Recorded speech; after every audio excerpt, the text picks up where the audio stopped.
Bienvenue à tous, merci de regarder Télé 50 et de regarder évidemment votre magazine d'actualité politique en République démocratique du Congo, Décryptage qui revient sur les sujets d'actualité en RDC. Alors, avec un invité sur ce plateau, nous allons décrypter les sujets d'actualité, principalement l'accord politique issu du dialogue national en République démocratique du Congo, avec la question sur l'inclusivité, l'ouverture, avec d'autres partis de l'opposition, mais qui n'étaient pas signataires de cet accord. On fait le débat, on fait l'analyse avec Papi Tamba. Papi Tamba, un des communicateurs de la majorité présidentielle.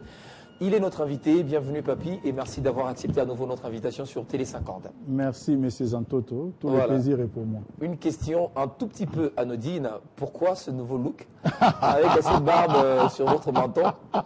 Qu'est-ce que ça veut dire? Franchement, faudrait-il s'expliquer par rapport à ça? Alors dites-nous, pourquoi ce nouveau look?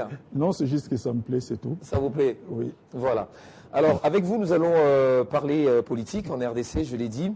Alors, Monsieur Papi Tamba, une autre question, mais par rapport également au travail que vous faites, communicateur de la majorité présidentielle, mais on vous sent très présent dans les réseaux sociaux. Est-ce que c'est un travail formel ou c'est quelque chose que vous faites parce que ça vous intéresse? Ça m'intéresse, mais surtout, je ne l'ai pas commencé aujourd'hui. Oui. C'est depuis, je pense, il y a plus de 10 ans. Vous êtes payé également pour ça? Je suis... nous sommes à l'écran, nous sommes à Télé 50 quand même. Oui. Nous parlons de ce que nous faisons, mais il ne faut pas que nous puissions aller au-delà. Oui. Mais c'est un travail formel. C'est un travail qui, par la force des choses, est devenu formel. Oui. Formel déjà parce que j'ai eu la chance et le bonheur de faire confiance, de bénéficier de la confiance d'abord du chef de l'État, qui en 2011 avait bien voulu que je puisse gérer, et qui j'ai de sa campagne dans les réseaux sociaux. Oui. Et encore aujourd'hui, bon, dans une certaine mesure, on est toujours présent dans les mêmes secteurs. Le président de l'Assemblée nationale m'a fait confiance en me nommant dans une grande institution de notre pays comme étant responsable de NTIC, c'est-à-dire Nouvelles Technologies d'Information et de Communication. Oui. Donc, on a commencé par un travail qui était informel, mais qui, à force de temps, se formalise. Alors, vous ajoutez un tout petit peu à ce travail une touche un tout petit peu provocateur, hein, provocatrice plutôt, j'allais dire. Vous êtes trop provocateur dans vos publications. Vous le reconnaissez quand même aussi, hein? Non, je ne suis pas provocateur. Hein. Vous savez, la politique, c'est l'art de la dérision et de l'autodérision. Ouais. Je suis congolais. Dal Kanerji, que j'aime bien comme auteur, disait qu'il faut savoir adapter l'appât au goût du poisson. Ouais. J'essaie juste d'entrer dans les méandres de nos mœurs. Le but, c'est de faire passer un message. Non, mais une méthodologie pour non, une méthodologie, mais pour capter l'attention des gens. Déstabiliser aussi les autres. Hein. Attends, nous faisons la politique, ça va de soi. Mais c'est Floride. Je vais donner un exemple, oui. Permettez-moi. Il y a quelqu'un dans ces pays qui est passé dans des grands médias internationaux dire qu'il a été empoisonné et qu'il attendrait les résultats d'un laboratoire. Parce qu'il avait déjà les résultats du laboratoire sud-africain. Plus tard, les résultats laboratoire anglais et plutôt allemand, selon ses propres déclarations. Et il dit qu'il attendait la certification des laboratoires anglais. Ça va faire plus de 5 mois. Je ne connais pas un laboratoire qui travaille plus de 5 mois pour produire des résultats. Moi, je viens avec une dérision pour dire que le laboratoire anglais constate tout simplement son incapacité à produire des résultats. Il a renvoyé cela au laboratoire de Tombouctou. Ce n'est pas une moquerie. À travers cela, j'ai fait passer un message. Oui. Voilà. Mais récemment, vous êtes en train de demander pratiquement aux partis membres du Rassemblement ou au Rassemblement de restituer l'argent de Moïse Katumbi. Ça aussi, c'est provocateur. Il n'y a aucune provocation puisque je ne m'appelle pas Bruno Mavungo. Oui. Je ne m'appelle pas non plus aussi Willy Michiki et tant d'autres personnes du Rassemblement qui savent que ce que j'ai dit est vrai. Maintenant, le problème qui est là, c'est quoi? C'est que nous analysons les comportements du président de l'UDPS que nous connaissons tous. Nous connaissons son histoire. Il est vraiment, quand il est entré dans l'opposition, c'était la génération où nous avions un certain âge plutôt, ou atteint un certain âge pour nous intéresser à la politique. Nous connaissons tout son parcours, nous connaissons ses méthodes. Par rapport au dialogue, nous connaissons aussi quel a été son parcours en étant lui-même demandeur du dialogue et aussi en prenant des accords avec la majorité et jusqu'à déléguer pour le comité préparatoire 3 personnalités importantes de son parti politique. Et nous savons aussi qu'est-ce qui a changé entre-temps. Les révélations ont été faites que, quelque part, il a perdu un peu son âme parce que c'est une histoire de billets verts. Et les billets verts ont montré les biceps. Alors, maintenant, lorsque nous venons pour faire passer les messages, nous disons que nous voulons que le président de l'IDPS récupère son indépendance, l'indépendance que nous connaissons tous. C'est devenu une exclusivité pour Papita Mbak. Non, dans ces cas, faisons une collecte à son profit pour qu'il puisse rembourser son bailleur de fonds pour récupérer. Il n'y a aucune insulte. On va fermer la parenthèse alors. On va parler politique en RDC. L'accord politique a été signé à la Cité de l'Union africaine, mais on est pratiquement à un début des violations. Parce que quand on entend dire quelques membres de la majorité présidentielle dire que cet accord prend effectivité à partir du moment où il est arrivé entre les mains du président de la République. Et quand on lit d'ailleurs l'esprit de l'accord, on a comme l'impression que déjà nous sommes à un début de la violation. Et vous ne voyez pas les choses de cette façon-là. Il n'y a aucune violation plutôt pour une seule raison. Les gens devraient comprendre que les dialogues dans lesquels j'ai participé aussi en tant que délégué n'est qu'un acte de délégation des pouvoirs du chef de l'État. Le président de la République prend une ordonnance en jouissant de ses dispositions constitutionnelles, partant de l'article 69. J'ai fait une tautologie, permettez-moi, c'est la seule manière pour le faire comprendre. Et il prend un acte, l'ordonnance qui convoque, et l'ordonnance limite l'étendue des pouvoirs des délégués. Les délégués ont agi pendant un certain temps et leurs pouvoirs aussi étaient limités. C'est-à-dire quoi? Ils devraient baliser les terrains pour ce qui touche, pour ce qui concerne les domaines électoraux dans notre pays. Mais une fois qu'il y a cet accord, que nous nous mettons d'accord ensemble, c'est-à-dire les différents délégués, la logique la plus élémentaire en droit voudrait que nous puissions, cet acte-là administratif qui est posé, que nous puissions maintenant revenir devant la personne qui a délégué les pouvoirs. Il fallait le préciser. Maintenant, mais les choses sont assez claires dans l'interprétation. Vous le dites dans c'est juste, je ne le dis pas en dehors des textes. Non, attendez, il y a quand même des coutumes qui sont connues de tous, et puis il y a des pratiques aussi. Alors, là, je suis en train de dire ceci. Il faudrait maintenant considérer la date de la signature et la date de prise d'effet. C'est quand même impensable. En termes de principes, restons seulement en termes de principes. En termes de principes, qu'on puisse commencer l'effectivité d'un document, mais d'un document qui est produit à partir d'une délégation des pouvoirs, sans l'avis de la personne qui a délégué les pouvoirs. Ça devient niatique. Le chef de l'État était représenté par son directeur de cabinet. Non, le directeur de cabinet ne l'a pas représenté. Il n'était pas parti au dialogue. Les directeurs des cabinets du chef de l'État étaient tout simplement, en tant que membre de la majorité, qui est un fait privé dans l'État, étaient les chefs. Non, c'est dit, je parle, il ne faut pas une puissions faire d'amalgame. Oui. C'est-à-dire, ils n'étaient pas là dans un cadre institutionnel. Il n'y avait pas la présidence de la République comme faisant partie du dialogue. Mais il était tout simplement désigné comme étant chef des délégations, des délégués de la majorité présidentielle. Voilà. Alors, laissez-moi lire un extrait de l'article 17, d'ailleurs que j'ai tiré de cet accord. Il est dit ceci: il sera procédé dans les 21 jours, ça sont les gens qui nous suivent en ce moment et qui vont analyser la pertinence de ce que vous allez dire tout à l'heure. Il sera procédé dans les 21 jours de la signature du présent accord à la formation d'un nouveau gouvernement d'union nationale. Voulez-vous nous l'expliquer? Les choses sont assez simples. C'est assez simple parce que nous devons essayer quand même d'expliquer cela en prenant des principes parallèles. À l'Assemblée nationale, on vote une loi. Lorsque la loi est votée, il est dit clairement que l'application de cette loi, par exemple, prendra effet à telle date. Mais il faudrait d'abord, sur les plans des procédures, que cela puisse d'abord baliser certains. C'est-à-dire qu'il faudrait que ça puisse passer d'abord dans d'autres canaux de procédures avant que cela puisse prendre effet. Il n'y a pas contradiction. Des canaux aussi bien définis. Mais des canaux, mais attendez, je vous ai parlé des coutumes et des pratiques. Et vous savez, le droit n'est pas toujours forcément écrit. Pas toujours forcément. Nous savons que nous vivons dans une société de droit latin qui est du droit écrit, mais il y a des pratiques qui peuvent aussi être acceptées. C'est pourquoi je suis en train de vous dire qu'il est impensable de penser, encore une fois de plus, permettez-moi cette tautologie, que nous pourrions commencer l'effectivité d'un document à partir d'une délégation des pouvoirs avant que la personne qui a délégué des pouvoirs puisse en prendre acte. C'est juste, ces problèmes-là qu'il faut considérer, qui n'est pas compliqué à comprendre. D'accord.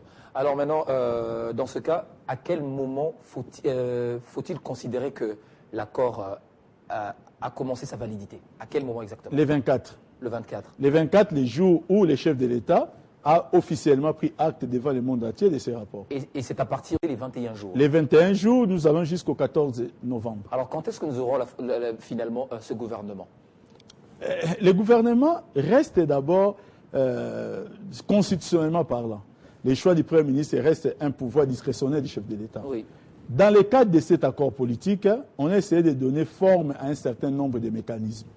Nous disons que le Premier ministre, parce que c'est un accord politique, doit être, et le chef de l'État l'a accepté parce que ça entre dans ses prérogatives constitutionnelles, partant de l'article 69. C'est pourquoi j'ai parlé de la délégation des pouvoirs et il a pris acte à la fin.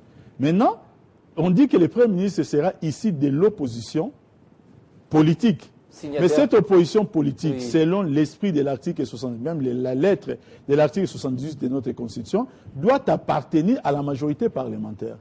Or, à ce jour, les différents partis politiques de l'opposition politique qui ont été avec nous au dialogue font encore partie de l'opposition parlementaire. Oui. Il y a d'abord ce premier acte à poser, de leur part au moins, pour que l'article 78 ne soit pas violé. Tout ça, ce sont des préalables pour arriver à ce que la date soit respectée. Alors, il y a la démission du Premier ministre, oui, sachant que le président de la République n'a pas le pouvoir, lui, de démettre le Premier ministre, mais le Premier ministre doit démissionner. Et je pense bien que le Premier ministre, qui est discipliné, prendra cet acte-là. Et voilà au moins les différents préalables, mais il ne reste que 6 jours. Et dans ces 6 jours, les choses vont se faire. Il n'y a pas à s'affoler ou à chercher à ternir l'image du dialogue pour rien du tout. Et vous êtes sûr que tous ces préalables seront mis en place d'ici 6 jours? Et au niveau du Parlement, ça va se passer comment? La composition ou la majorité parlementaire, comment ça va se dégager avec des membres qui sont issus de l'opposition parlementaire? Ça se passera comment? Non, mais c'est juste des actes d'engagement à prendre. Une lettre adressée au bureau du président de l'Assemblée nationale suffit pour dire qu'à partir d'aujourd'hui, nous passons de telle majorité vers telle majorité. Il n'y a pas eu de problème quand nos amis de G7, les députés de G7, sont passés la majorité à l'opposition. C'était aussi par une lettre. Vous connaissez cette étape puisque vous l'avez aussi suivi. Alors, les différentes dates, notamment celle de la présidentielle, avril 2018, est-ce que si, à partir des problèmes que l'on peut rencontrer, on dépasse cette date-là, est-ce que dans l'accord, il est précisé une rallonge pour que demain, il n'y ait pas de problème? Vous savez... Est-ce que ça a été précisé par les parties prenantes?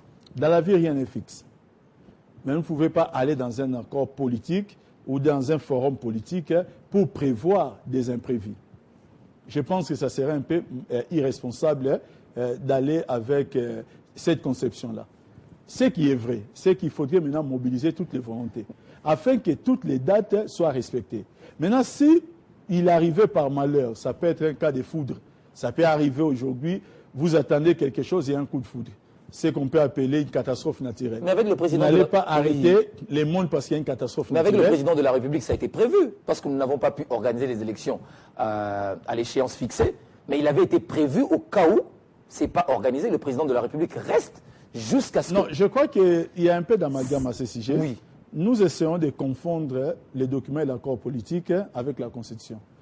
Je sens cela dans les chefs de beaucoup d'autres Congolais. Ils pensent qu'aujourd'hui, parce que nous avons l'accord politique vient maintenant s'y planter ou remplacer la Constitution.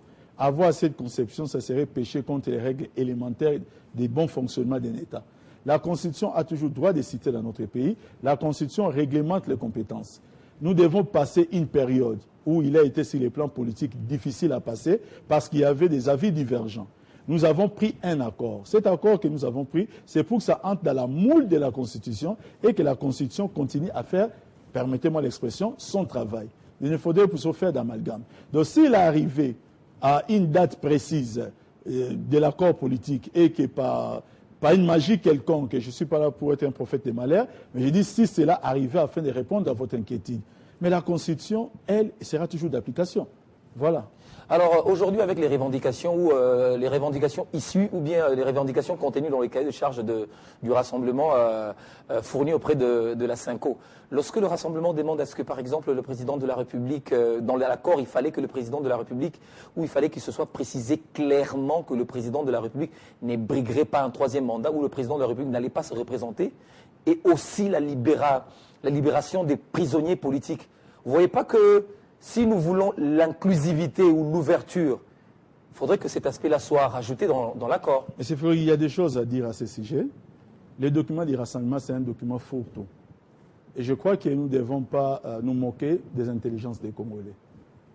Lorsqu'ils produisent un document qui, déjà dans les contenus, nous trouvons une panoplie de contradictions. Dans les chefs même de ce qu'ils proposent, ça commence à poser quelques questions. D'abord, première difficulté, ils acceptent que les documents ici du dialogue, c'est-à-dire l'accord politique, soit quand même un document de référence. Sachant que la personne qui devait conduire ces travaux ou qui a conduit ces travaux a été réquisée par eux. Pourquoi l'ont-ils réquisé? Pourquoi dans ces cas, ils n'ont tout simplement pas rejoint les trains du dialogue? Ça aurait été plus facile. Dépassé. Non, ce n'est pas un débat dépassé. Il est important que les Congolais les sachent qu'ils ont bloqué la machine pour rien puisqu'ils rejoignent la machine. C'est une habitude vieille comme le monde à laquelle ils nous ont plutôt habitués. Mais nous devons aujourd'hui, je pense, forcer que notre intelligence comprenne les choses autrement. Ça, c'est de un. De deux, ils nous parlent d'un régime spécial, eux-mêmes. Les rassemblements, en nous parlant d'un régime spécial, proposent un schéma qu'aucun article de la Constitution ne peut appuyer. Aucun. Troisièmement, ils nous parlent de la tenue des élections en 2017. Vous savez, lorsqu'ils parlent de la tenue des élections en 2017, ils devaient se reposer sur une expertise électorale. Les dates ont leur importance, mais les dates aussi ne veulent rien dire lorsque les dates ne reposent sur rien. Alors, pour maintenant parler du mois de l'année 2017, ils appellent à l'expertise de l'OIF et puis des experts des Nations Unies, du moins des experts électoraux. Mais ce sont les mêmes qui ont été à la cité Elohia. Il ne faut pas venir pour se dédire et ils ne vont pas venir pour dire autre chose que ce qu'ils ont déjà dit. Ça, c'est aussi un autre aspect. Les mêmes rassemblements nous disent que voilà, nous voulons les élections en 2017, mais il faudrait que nous puissions penser à la refonte ou à la recomposition de la Cour constitutionnelle. Ça, c'est dans leur document. L'article 158, si je ne m'abuse, est assez clair. Que la Cour constitutionnelle a un mandat de 9 ans. Elle ne peut être renouvelée qu'après 3 ans, seulement au tiers aussi de ces juges qui sont tirés au sort. C'est ce que dit la Constitution. Lorsqu'on veut maintenant parler du respect de la Constitution, il y a lieu de se poser des questions. Sous quel format peut-on recomposer la Cour constitutionnelle? Alors dans ces cas, ils doivent dire clairement au peuple congolais que nous voulons la révision de cet article afin de permettre un boulevard à ce qu'on puisse recomposer la Cour constitutionnelle. Ça risque d'être long. Or, la révision va encore traîner les choses en longueur. Il requise encore la CENI. Nous savons des mémoires, c'est-à-dire dans l'histoire de notre pays, il aurait fallu 18 mois pour que nous puissions passer de la CEI à la CENI avec tous les différents paramètres préalables à l'époque. Il fallait la discussion au niveau de l'Assemblée nationale pour remplacer le nouveau bureau et ainsi de suite. Donc, il nous amène encore à un schéma qui, dans tous les sens, risquerait de nous amener jusqu'à 2020, risquerait, je dis bien, parce que nous connaissons les tractations, comment ça prend du temps sur les plans politiques, sachant que l'Assemblée nationale, qui sera le socle de tout ce qu'il propose, ne siège que pendant 6 mois. Donc, tout cela montre comment est-ce que les rassemblements nous a produit un document fourre-tout où, en réalité, il y a l'absence totale du rassemblement d'accompagner les pays vers la paix. Donc, en conclusion, ça veut dire que les revendications aujourd'hui du rassemblement ne peuvent pas être prises en compte. Au regard de votre argument. Les problèmes, ce n'est même pas que ça ne peut pas être pris en compte. Nous devons savoir de quoi nous voulons parler. Voulons-nous parler d'un processus qui va respecter la Constitution? Voulons-nous parler d'un processus qui va éteindre la Constitution? Ou voulons-nous parler d'un processus qui va créer des ouvertures au sein de la Constitution? C'est à eux de nous les définir. Or, ils nous proposent des schémas. Quand nous parlons comment on appelle ça, des régimes spéciaux, ça va éteindre la Constitution pour un passage vers la 4e République. Lorsqu'il parle des schémas de recomposer la Cour constitutionnelle, ça nous amène vers la révision de la Constitution, c'est-à-dire une ouverture. Et d'autres schémas nous amènent carrément en marge de la Constitution. Alors, c'est à eux de savoir de quel genre, entre guillemets, comme ils appellent ça transition, de quel genre de transition voulons-nous. Il faut juste que les rassemblements, qu'ils apprennent un peu à être honnêtes. Lorsqu'il parle des prisonniers politiques, nous savons tous. Vous m'avez posé la question au début par rapport à pourquoi est-ce que j'ai dit que j'ai organisé une quête pour une certaine indépendance d'esprit du président de l'IDPS. Le président de l'IDPS se bat pour quelqu'un. Il se bat pour quelqu'un et cette personne... Donc ça veut dire que quand le président de l'UDPS parle de prisonniers politiques, il voit une personne, Moïse Katumbi. C'est ce que vous voulez dire? Ça va de soi. Ça va de soi.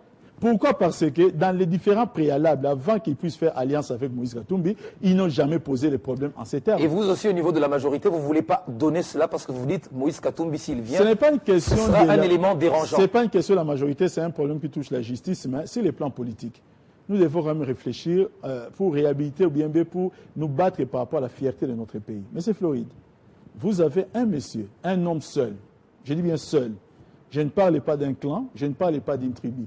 Je ne parle même pas d'une équipe de football qui peut avoir 11 joueurs sur les terrains. Je parle d'un homme seul, qui s'appelle Moïse Katumbi. Certes, il a beaucoup d'argent, mais qui à lui tout seul veut défier toute une institution, qui s'appelle la justice.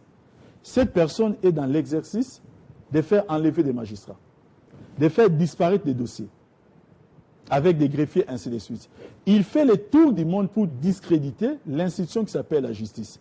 Pensez-vous que par ce genre d'attitude, est-il en train de favoriser son propre dossier pénal par rapport à la justice ou il est en train d'aggraver sa situation? Moi, l'humble serveur Papi Tamba, je n'ai aucune décision en cette matière. Je ne m'appelle pas les PGR. D'accord. Oui. Monsieur Papi Tamba, on a posé cette question à l'époque de Jésus. Entre Jésus et Barabbas, qui voulez-vous qu'on libère? Les gens demandaient qu'on libère Barabbas. Mais aujourd'hui, entre les chefs des guerres, des gens comme des Gédéon Kyungu, qui ont aujourd'hui été pratiquement graciés, et Moïse Katumbi. Vous savez, Moïse Katumbi n'a pas tué les gens. Il est important que nous répondions un peu à cette question. J'aime bien prendre des cas parallèles parce que les théories n'ont pas trop de sens lorsqu'ils se reposent pas sur des faits. Je me rappelle de Mao qui disait que la réponse, et plutôt la vérité repose sur des faits. Vous allez dans un pays comme l'Italie. C'est un pays qui a connu des graves problèmes de la mafia. Des très graves problèmes, et nous pouvons encore documenter des cas de décès où dans certaines villes, la mafia avait tué plus de 100 000 personnes. Un jour, à l'Italie, ils disent que nous voulons combattre contre ce système-là. Ils ont mis en place un système qu'ils appellent les affranchis. C'est-à-dire, vous êtes quelqu'un de la mafia. Peu importe ce que vous avez commis comme crime par le passé. Les jours que vous prenez la décision de vous ranger du bon côté, qu'est-ce qui vous dit de se ranger du bon côté? Ça veut dire que vous collaborez avec la justice, mais vous dénoncez aussi d'autres faits de la mafia. Vous pouvez même avoir le bénéfice de changer même d'identité. C'est l'État qui vous protège. Parce que l'État est dans une logique de combattre la mafia. Aujourd'hui, dans notre pays, nous sommes dans une logique de nous dire, en tant que Congolais, plus jamais de rébellion. La question qu'il faudrait se poser, faudrait-il qu'un rebelle qui entre dans un schéma où les rebelles manifestent une bonne volonté, vient avec des éléments de dénonciation, ces éléments-là peuvent permettre à ce que nous puissions puis revivre d'autres situations de rébellion, peut-être qui étaient en gestation, où il faudrait dire que non, voilà, nous allons pratiquer une certaine rigueur, on s'en fout de ce que vous avez à dire, on s'en fout de ce que vous avez à révéler, l'État va essayer de faire son travail. Il y a un choix à faire, c'est un choix responsable. Que vive l'impunité, parce que tous les autres ce n'est pas l'affranchissement, comme je vous ai parlé, la mafia, ce n'est pas l'impunité. Pourquoi? Parce que je vous dis ceci, la personne qui a collaboré, la personne qui collabore, cette personne-là évite au pays que le sang de nombreux Congolais puisse couler. Comme ça a été le cas, ça a déjà coulé. Vous parlez du passé. La question qu'il faudrait se poser, oui. Faudrait-il que le sang continue à couler ou faudrait-il prévenir d'autres cas pour que ça ne coule plus? Maintenant, les Italiens qui ont adopté ce système, qui l'ont expérimenté, ils applaudissent. Pourquoi? Parce qu'ils n'en font pas un dossier politique.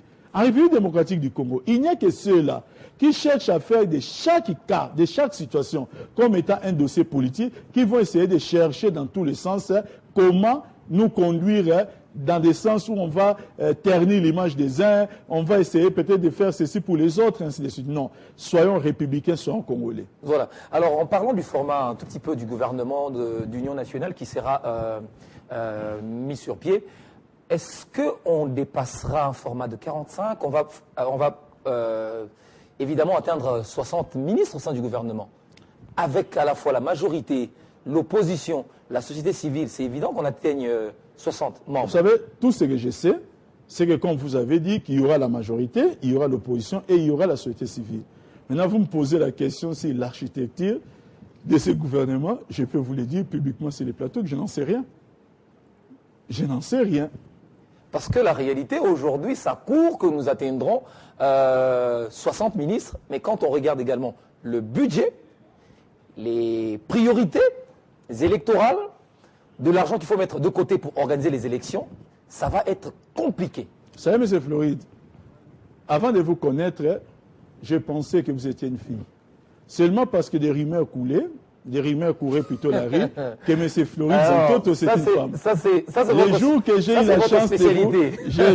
eu la chance de vous rencontrer, et je me suis rendu compte, sauf si mes yeux me trompent, mais je ne connais pas de femme qui puisse avoir ces frères. Ça veut dire que vous attendez c'est une façon de dire que les rumeurs courent toujours les rues à Kinshasa, en République démocratique du Congo, et très peu de fois, ces rumeurs-là ont conforté la vérité.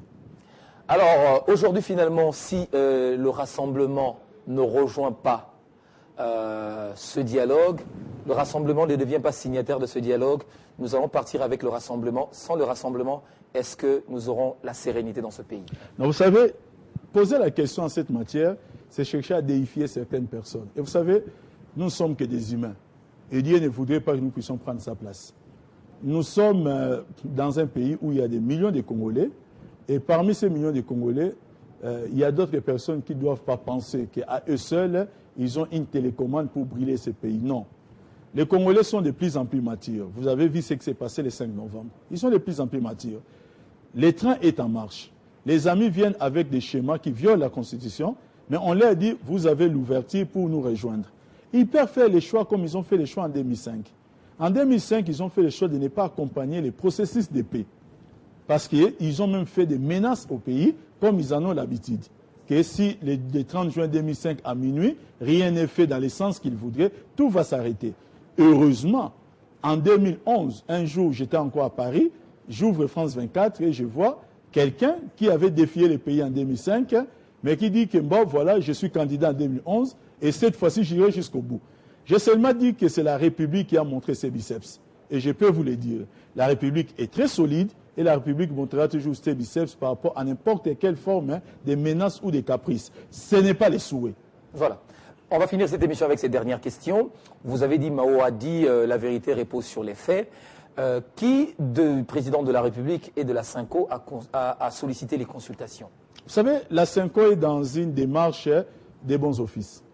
La Synco est dans la même démarche et dans la même logique que même lorsqu'ils étaient encore avec nous au dialogue, ils sont allés aussi au conclave de l'opposition. Ils sont logiques envers eux-mêmes dans leurs propres déclarations. Jusqu'à ce jour, ils n'ont pas varié. Ils ont dit qu'après la signature de l'accord, ils vont continuer ce travail de bons offices. La vérité, c'est quoi? C'est que la Synco a consulté, non pas seulement les rassemblements, la Synco a encore consulté l'opposition qui était au dialogue et aussi... Non, le problème, il ne faut pas se poser à ce niveau-là parce que les gens essayent de polémiquer là-dessus pour rien. Mais c'est pourquoi je voudrais avoir la vérité. Non, mais si c'était une proposition du président de la République, il faudrait que cette proposition-là commence depuis le premier jour du dialogue. Je vous dis que la Synco, de sa propre initiative, donc voilà, les mots que vous voulez que je puisse, sortir, c'est ça. De sa propre initiative, et moi, j'ai sali cela. Je les salis. Ah, mais d'autres acteurs politiques de la majorité ou de l'opposition disent que le président l'a proposé. Hein. Non, vous savez, ils disent même plus que ça. Ils disent qu'il y a un avion. Ça, c'est des histoires qu'on raconte dans les réseaux sociaux. Il y a des gens qui prennent cela pour argent comptant, qu'on avait affrété un avion pour aller chercher des prélats, je ne sais pas, quelque part. Le président de la République qui a fait ceci. Ils ont monté l'ordre de démission au président de l'IDPS. Ils racontent tellement de choses. Mais vous savez, tout cela ne sont que des effets des cafés de commerce. Merci beaucoup. Papi Tamba, communicateur de la majorité présidentielle. Merci d'être revenu à nouveau sur ce plateau et commenter l'actualité avec nous dans ce magazine Décryptage. Je vous en prie, M. Zantoto. Merci à vous également d'avoir suivi cette émission. Portez-vous bien, à très bientôt, avec le même plaisir.